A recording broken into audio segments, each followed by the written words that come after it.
গুরুত্বের সহিত নিয়েছেন এবং এটা একটা আইন হওয়ার কথাও আইন মন্ত্রণালয় থেকে আমি পেপার পত্রিকার মাধ্যমে শুনেছি। এখন কিন্তু আমাদেরকে শুধু সোশ্যাল মিডিয়ার উপরে নির্ভর থাকলে হচ্ছে না।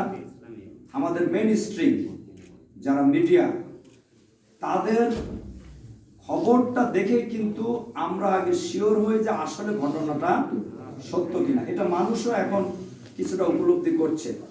এজন্য আপনারা যারা একেবারে সরাসরি সাংবাদিকতার সাথে জড়িত, আমি আপনাদের কাছে একটাই নিবেদন, আজকে এই সন্ধ্যার সময় নওগাঁ সদর আমাদের সকলে, আমরা এখানে বসবাস করি, আমাদের এই নওগাঁ সদর যেন সকলের বসবাসযোগ্য সুন্দর একটু শহর হিসাবে থাকতে পারে।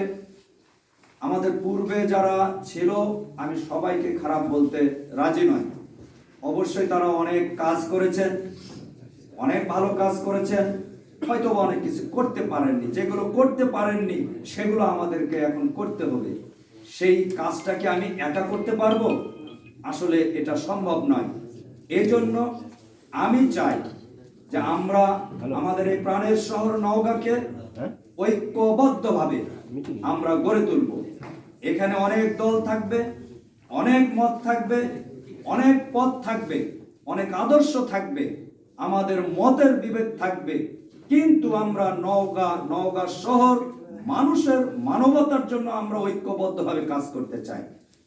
আমাদের এখানে ভিন্ন ধর্মের লোকজন রয়েছে, আমরা যারা মুসলমান রয়েছি আমরা সংখ্যায় বেশি, এই জন্য আমরা তাদের উপরে মানে কোনো কিছু গরম দেখাবো, এইটা কিন্তু উচিত হবে না।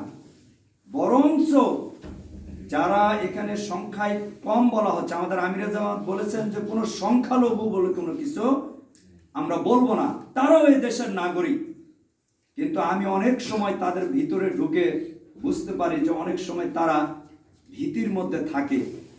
এখান থেকেও আমাদের এই দেশটাকে আজকে বের করতে হবে।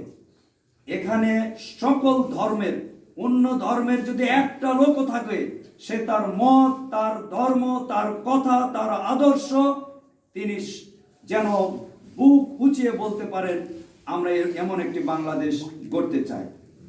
তবে আমাদের কথা, আমাদের আচার আচরণ দ্বারা যেন অন্যকে ডাইরেক্ট আহত না করে, সেই বিষয়টাও আমরা খেয়াল করব। আমি